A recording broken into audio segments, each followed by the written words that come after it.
내가 믿으면은 내 자식들이나 내 가족이 저절로 영혼 구원을 받는 게 아니라 그거는 각자가 하나님을 만나는 겁니다.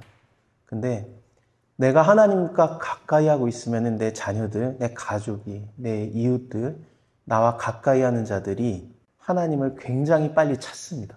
그 역량이 분명히 있습니다.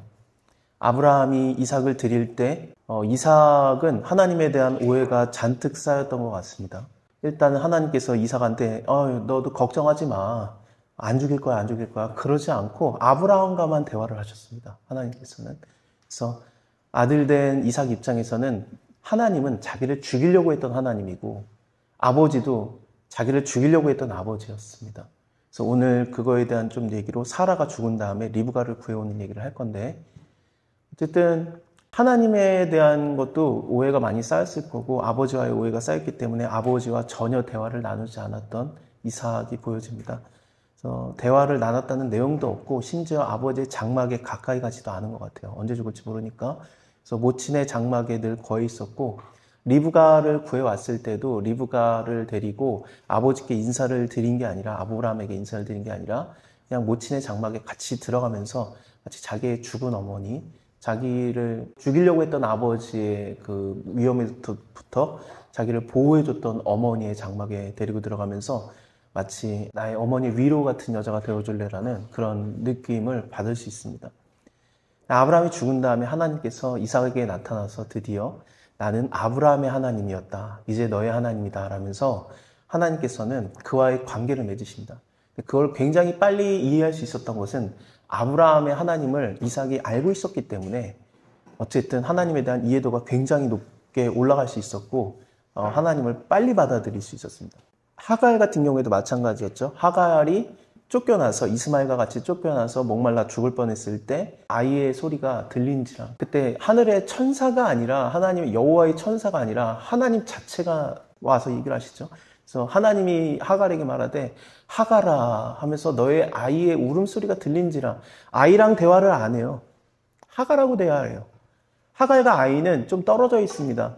목말라 죽는 거를 내가 차마 보지 못하겠다. 내가 부모인데 내 자식이 죽는 걸 보지 못하겠다 하고 한바탕 거리쯤 그러니까 활 한 방을 쏴서 떨어질 거리니까 7, 80m 거리에 떨어져서 울고 있었거든요. 서로 방송대국하면서 울고 있었는데 통곡하면서 울고 있었는데 하갈에게 대화를 하십니다. 그 아이의 울음소리가 들리는지라 믿지 않는 자였지만 하나님께서 그 하갈과 만나주시면서 그 역량이 이스마엘에게 넘어가죠. 이스마엘에게 넘어갔던 거에 대표적인 게 뭐냐면은 여자를 구해오는데 며느리를 구해오는데 자기처럼 애굽 여자를 구해옵니다. 그게 안 좋아 보일 수는 있겠습니다만 사실상 그때 당시 애굽은 늘 초강대국이었습니다. 얼마 전까지만 해도 초강대국이었던 애굽이었기 때문에 지금으로 말하면은 미국 여자를 구해온 거죠. 잘 결혼시킨 거예요. 엄마 입장에서 어떻게 자식한테 결혼을 안 좋은 걸 시키겠습니까? 잘 결혼을 시킨 겁니다. 근데 그것이 하나님을 그렇게 쭉 따라가고 언약 안에 들어오려고 하는 것과는 떠나게 만드는 결과를 맺게 합니다. 하갈은 브엘세바에서 하나님을 만났는데 하나님을 자식한테 잘 교육을 못 시켰죠. 물론 아버지가 아브라함이었기 때문에 아브라함의 영향을 이스마엘이 받습니다. 그래서 이스마엘에게 아브라함의 영향이 어떻게 되는가? 아브라함의 하나님께서 얘기하신 게 아브라함에게 네가 밟는 땅, 네가 보는 땅 다 주겠다 그랬을 때 하도 안 보니까 9나라의 전쟁이 일어나게 해가지고 롯이 사로잡혀가서 단까지 쫓아가서 데리고 오잖아요. 그러니까 그 밟는 땅, 본 땅이 단에서 브엘세바까지가 됩니다. 그거를 아브라함의 자손들에게 주는데 그거는 이스라엘에게 직접적으로 주고 아브라함의 자손은 이스마엘이기도 하기 때문에 더 많은 자손들, 뭐 미디안이라든지 여러 자손들이 나오기 때문에 그들에게도 줘야 했거든요. 그래서 하나님께서는 다시 약속하실 때 너가 밟는 땅은 그 정도였는데 내가 너에게 줄 땅은 애국강에서 유브라데까지라 라고 말씀하시면서 애국강이 바란 광야입니다. 바란 광야, 신광야, 신의 광야 바로 옆에가 바란 광야인데 거기에 이스마엘이 거합니다. 아브라함의 하나님 덕에 그 영향을 받아서 이스마엘이 내가 그래도 이 땅에 거해야지라면서 받았던 곳이 바란 광야입니다. 애국강입니다. 이스라엘 사람들이 쫓겨나고 잡혀가고 끌려가고 그래서 아수르 제국, 바벨로니아 제국으로 막 끌려갈 때 북이스라엘은 아시리아 제국, 니느웨에 의해서 끌려가고 그 다음에 남유다는 바벨론 왕 느부갓네살에 의해서 끌려가는데 그들이 끌려간 곳이 어디입니까? 아시리아 제국 니느웨, 바벨론 제국의 강이 어디입니까? 유브라데입니다. 애굽 강에서 유브라데까지 그 땅을 너에게 주리라. 그들이 끌려갔지만 그 땅은 하나님께서 약속하신 거하는 땅이었습니다. 그래서 아브라함의 자손들인 이스라엘이 거기까지 갈 수 있었던 겁니다. 아브라함의 역량입니다. 내가 하나님과의 교제와 하나님과의 관계가 있는 것이 내 자식한테 무슨 의미가 있겠는가? 없을 수가 없습니다. 하나님께서는 그걸 다 기억하고 계시고 나에게 약속하신 것을 내 자녀의 때라도 받게 하십니다. 하나님은 잊지를 않으십니다. 처음과 끝이 없으신 분이기 때문에 시작이며 나중이신 분 자체이시기 때문에 하나님께서 한번 말씀하신 것을 후회하거나 바꾸거나 돌려 말하는 적이 없습니다. 내가 너에게 복을 주겠다. 너의 교제를 내가 받았다. 네가 나를 사랑하는 것을 내가 안다라고 하나님이 받으시고 그거에 대해서 나도 너에게 뭔가를 줄게 그러면서 하나님이 약속하셨으면은 내 당대에 일어나지 않더라도 어마어마한 하나님의 언약이 내 자녀들에게 미치게 됩니다. 이것을 십계명에서는 나를 섬기는 자에게는 내가 그에게 1000배까지 은혜를 베풀겠다라는 말씀이 적용이 되는 겁니다. 영원 구원에 대한 얘기가 아닙니다. 하지만 그 부모의 믿음의 역량이 자녀들에게 1000배까지 미치게 되는 겁니다. 내가 지금 하나님 믿어서 별것 없는 것 같은데 뭐가 있는 것 같나? 아무것도 없는 것 같은데 하나님 나한테 무엇을 주시려나이까? 근데 하나님의 뜻이 너무 커가지고 도대체 알아보지도 못해요. 내가 하는 게 이렇게 뭐가 아니 하나님 아들도 안 아꼈으면서 딴 거는 되게 아끼신다. 그래서 이제 되게 안 주네. 그러면서 우리가 하나님에 대한 오해가 잔뜩 쌓여 있는데 하나님께서 우리에게 베푸시고자 하는 그 영광의 크기가 우리가 상상이 안 되는 겁니다. 오늘 23장에서 사라가 죽어서 막벨라고를 삽니다. 막벨라고를 비싸게 샀어요. 은 400세겔이라니 말도 안 되는 덤탱이를 썼습니다. 근데 이것을 아브라함은 덤탱이를 쓰고 사든 말든 이것을 삼으로써 뭐가 되는 거냐? 공식적인 약속의 땅에 자기 소유지가 생기는 겁니다. 하나님께서는 이것을 시작으로 이스라엘 전체의 땅과 심지어 애굽에서 바벨론까지의 모든 땅을 아브라함의 자손에게 주시는 겁니다. 그거의 시작이 됩니다. 시작점을 아브라함이 산 겁니다. 남들이 볼 때는 덤탱이 썼다, 미쳤다. 하지만 하나님의 약속을 하는 아브라함에게는 이것이 얼마가 되든 상관없습니다. 사야 됩니다. 왜냐하면 이걸 통해서 하나님의 어마어마한 일하심이 시작될 걸 알기 때문에 그렇습니다. 이삭 한 명 때문에 약속의 자식 이삭 한 명 때문에 수많은 아브라함의 자손이 나오게 될지 누가 알았겠습니까? 믿음의 자손이 다 아브라함의 자손이 되고 심지어 한 씨 뭇 별과 같이 하리라. 한 씨 뭇 별 그리스도가 아니냐라고 바울이 깨달은 겁니다. 아브라함의 자손에서 수많은 자손뿐만 아니라 하나님의 말씀하시는 것이 내가 너의 몸에서 예수 태어나게 하면 되겠냐? 라는 그 하나님의 상주심의 사이즈가 별거 아니었을 것 같은 하나님에 대해서 오해가 잔뜩 쌓여있고 아버지가 죽는 날 동안에 아버지한테 삐져가지고 한 번도 안 웃던 이삭을 통해서 일어날지 누가 알았겠습니까? 시작은 작습니다. 이삭처럼 작고 시작은 아주 작습니다. 막벨라 굴처럼 아주 작습니다. 한 씨가 이삭을 통해서 시작된 것처럼 수많은 땅이 막벨라굴이라는 그 무덤에서 시작이 된 것처럼 하나님의 시작이 아주 작아 보이지만 그것은 반드시 커집니다.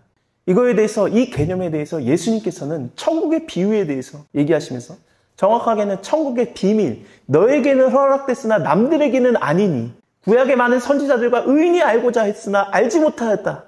너희는 이것을 내가 가르쳐주겠다. 그러니까 너희는 복이 있도다라면서 말했던 그 천국의 비밀이 무엇입니까? 천국은 마치 진주와 같으니 라는 말을 하십니다. 발견함에 자기의 소유를 다 팔아서 그 진주를 얻었느니라. 이거를 어떻게 깨닫습니까? 진주는 예전에도 진주고 지금도 진주입니다. 진주가 아무리 비싸봤자 그래봤자 진주입니다. 그때 금이 최고입니다. 금을 따라갈 수 없습니다. 진주가 비싸봤자 금보다 못합니다. 그래서 남들이 볼 때는 미친 겁니다. 너 미쳤냐? 네 소유를 다 팔아가지고 산 게 그 진주 하나? 미쳤어? 근데 알아보면 눈 있는 자가 되고 귀 있는 자가 되어서 하나님께서 눈을 열게 하고 귀를 열게 해가지고 보이게 하고 들리게 해서 그 천국의 가치가 발견된 자는 천국의 가치를 깨달은 자는 하나님의 말씀을 아는 자는 그 시작점을 삽니다. 그리고 그것은 반드시 가치가 자라납니다. 여러분들에게 지금 설교를 하고 있는데 잠깐 걱정이 되는 게 혹시 여러분들이 사업을 준비하시거나 땅 살 생각이라면은 이거가 그거에 대한 응답이 아닙니다.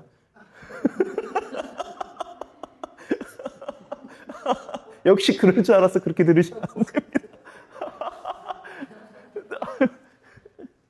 그거 아닙니다. 저는 지금 우리가 하나님과의 관계 안에서 내가 하나님께 드리고 하나님과 함께 했던 교제가 아무것도 아닌 것처럼 보일지라도 내 인생이 아무것도 아닌 것처럼 보일지라도 하나님이 자라나게 하시고 값비싸게 하시고 가치 있게 하시고 크게 하시려고 하면은 어마어마하게 하나님께서 자라나게 한다라는 그 천국의 비밀을 얘기하고 있는 거지. 이건 투자의 신호구나라고 생각하시. 천국은 이와 같으니까 천국에 투자하라는 말이지. 하나님 말씀에 투자하라는 말이지. 다른 얘기가 아닙니다. 하갈은 자기의 아들에게 애굽 여자, 세상 눈에서 괜찮은 여자, 애굽 여자를 구해줬지만 아브라함은 믿음의 여자를 구해줬습니다. 저는 이 믿음의 가족을 만드는 거, 내 자녀에게 강제로라도 믿음의 자녀를 요구하는 것은 복이구나라는 게 좀 보입니다. 강제로 내 자녀는 믿는 사람과 결혼을 해야 됩니다. 그래서 데려온 여자가 리브가가 그 며느리가 자기 남편과 쿵쿵짱이 맞아가지고 아버지인 아브라함을 한 번도 안 찾아오는 며느리였을지라도 괜찮습니다. 참 미련했죠. 리브가는 미련해서 에서와 야곱을 싸움을 붙이는데 큰 역할을 한 여자입니다. 그리고 야곱이 도망을 가고 꽤 빨리 죽은 것 같아요. 이삭 혼자 계속 살아있었으니까. 눈이 멀었는데 야곱이 왔다 갔는데 적어도 12년, 길게는 20년 넘게도 보는데 갔다 왔더니 여전히 이삭이 눈이 먼 상태로 아직까지 살아있죠. 그때 자기가 죽을까봐 축복을 하다가 그런 일이 있었는데 눈 먼 상태로 굉장히 오래 살았습니다. 근데 리브가는 이미 죽었고 그의 아들 에서가 아버지를 봉양했습니다. 그래서 그런 걸 보면은 리브가는 또 빨리 죽어야 됐었고 아들이 다시 돌아오는 걸 못 봤었고 에서의 원망을 계속 들으면서 살아야 됐었고 남편은 눈이 먼 상태였고 별로 그렇게 행복해 보이지는 않습니다만 창세기에서 정말 마이너한 역할을 하고 있던 아브라함은 몇 장에 걸쳐서 나오고 야곱은 창세기 거의 반에 걸쳐서 야곱 얘기가 나오는데 이삭은 몇 장 안 나와요. 굉장히 별 얘기가 안 나오는 이삭이라는 존재를 통해서 쉽게 말하면 이 땅에서 살 때 세상에도 별로 그렇게 딱 뛰어난 것도 없고 잘 살지도 못하고 뛰어난 것도 없고 그냥 딱히 캐릭터가 하나도 없어요. 아무것도 아닌 이삭과 리브가를 통해서 하나님이 아브라함의 자손이 퍼져나가게 하는 것을 보시면 됩니다. 천국의 시작은 겨자씨와 같아서 눈에 안 보입니다. 하지만 그것이 하나님께서 약속하신 것이고 내가 그 약속 안에 거하면 하나님께서 그 씨가 반드시 생명을 얻게 하시고 자라나게 하셔서 나물들보다 커지는 겨자씨 나무처럼 되게 하셔서 제국이 되게 합니다. 겨자씨 나무는 물론 작습니다. 1m 80밖에 안 되고 그 위에 새들이 둥지를 맺지 못합니다. 왜냐하면 너무 작은 갈대나무 같은 거라서 그냥 휘어집니다. 근데 예수님께서는 천국의 비밀은 겨자씨만한 그것이 자라나서 모든 나물들보다 커짐에 모든 나무는 아니에요. 나물들보다 커지는데 그래서 180 인간의 키만큼 커지는 거예요. 나만큼 커지는 거예요. 천국은 너만큼 커져. 근데 그것이 거기에 그 나무에 새들이 깃들고 밑에 그늘에 들짐승이 거하느니라. 저번에도 설명드린 것처럼 다니엘서의 말씀을 예수님께서 인용하신 건데 느부갓네살이여 당신이 꿈에서 본 그 나무는 당신 자체입니다. 바벨론이면서 느부갓네살 왕 당신 자체입니다. 그 나무가 커지고 그 위에 새들이 깃들고 밑에 그늘에 들짐승들이 거하는 것은 당신에게 의지하고 있는 많은 것들을 얘기합니다라고 했는데 결론적으로 뭐냐면은 다니엘의 해석에 의하면은 나무에 새들이 깃들고 밑에 그늘에 동물들이 거하는 것은 느부갓네살 사람 한 명이면서 바벨론 제국 자체예요. 그것처럼 예수님이 말한 것은 천국은 이와 같으니 겨자씨 같은 너희가 커져서 나무가 되면은 그 나무가 너 자체이면서 느부갓네살 한 사람을 말하는 것처럼 너가 바로 천국 자체이면서 네가 바로 하나님의 나라의 제국이 된다는 걸 보여준 겁니다. 바벨론처럼 제국이 된다. 작아 보이냐? 그래, 네가 볼 때 네 인생에서 네가 이룰 수 있는 게 하나님의 일이 180 정도 되는 사람이 그냥 보통 사람이 하는 일밖에 안 되겠지. 하지만 그것은 반드시 제국이 된다. 바벨론 제국처럼. 그것을 예수님께서 비밀로 얘기하신 겁니다. 저의 믿음의 선조들이 뿌린 씨가 자라나서 하나님께 심겨져서 하나님과 가지가 맺어져서 생명을 얻고 영양을 얻어서 열매를 맺고 가지가 나고 잎사귀가 나고 꽃이 피는 것을 경험하고 있습니다. 저희 어머니도 그 열매 중에 하나이고 저 역시 그 열매 중에 하나이고 저희 자녀들도 그 열매 중에 하나입니다. 수많은 열매들이 자라나고 있고 그리고 하나님의 나라의 생명을 남들에게도 치유하고 그러는 약재로 쓰인다라고 성경에서 말했는데 만국을 치료하기 위해서 있더라. 그것이 일어나고 있다라고 생각을 합니다. 그래, 네가 하나님을 믿기 때문에 하나님이 너를 통해서 하실 일이 뭔데? 네가 할 수 있는 일이 뭔데? 그냥 남들이 똑같은 인생에서의 180 정도의 기대는 저와 똑같아요. 저도 똑같을 겁니다.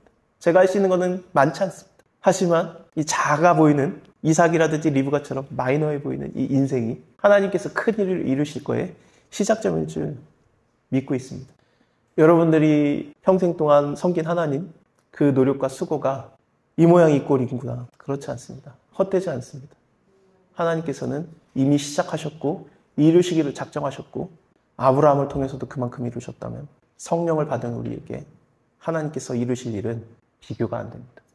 구약 때까지 전체를 다 따져서 세례 요한보다 더 큰 자가 없지. 여자가 낳은 자 중에 세례 요한보다 더 큰 자가 없어. 예수님께서 제자들에게 하신 말씀입니다. 세례 요한보다 더 큰 자가 없어. 아브라함 포함, 모세 포함이라고 생각합니다. 여자가 낳은 자 중에 예수님께서 말씀하신 것이 세례 요한보다 더 큰 자가 없지. 하지만 천국에 가봐라. 세례 요한이 작다. 왜? 소자가 더 커. 소자가 누구냐면요. 예수님께서 제자들에게 소자라고 계속 말씀하시거든요. 너네가 더 커. 너네가 천국에서 더 커. 세례 요한보다 더 크다고 그냥 예수님이 인정하시면 더 큰 자예요. 하나님이 나를 더 크다고 인정하시면 더 큰 겁니다. 내가 어떻게 아브라함보다 더 커? 내가 어떻게 모세보다 더 커? 아니요. 하나님이 너가 소자지. 네가 작은 자지. 네가 남들이 업신여기는 자지. 하지만 내가 너를 통해서 큰 일을 이룰 거야. 주여, 내가 할 수 있는 것은 절대로 예수님을 넘어설 수 없죠. 당연히 넘어설 수 없습니다. 하지만 우리가 예수님의 마음을 갖고 사역을 하다 보면은 하나님께서 예수님보다 갑절의 열매를 맺게 하실지 어떻게 합니까? 물론 우리가 영원 구원을 할 수 없습니다. 그거는 하나님의 온전하신 사역인데 예수님께서 이 세상에서 3년 동안 공생의 사역을 하시면서 다니시면서 많은 사람들에게 치유하고 가르치고 전파하신 것들, 우리는 3년보다는 더 사니까 라는 생각을 하는 겁니다. 예수님의 제자는 500명이었습니다. 예수님께서 부활하고 승천하실 때 500여 성도에게 일시에 보이심에 예수님의 제자는 500명이었습니다. 여러분들이 하나님의 말씀을 전하는 사람은 몇 명입니까? 저는 구독자 7,600명인데 하나님이 하시는 일들입니다. 하나님이 무엇을 이루실지, 주여 무엇을 이루시겠나이까? 내 눈에는 다메섹 엘리에셀이나 복을 주시면 되겠네. 아니야, 내가 너한테 줄 약속이 있어. 네 몸에서 나야지. 네 몸에서 예수까지 나오면 되겠냐? 라는 하나님의 그 사이즈를 여러분들이 소망하며 갈망하며 기도하시고, 그리고 지금까지의 내 모든 신앙이, 내 모든 신앙생활이 결코 헛되지 않다는 것을 믿으시기 바랍니다.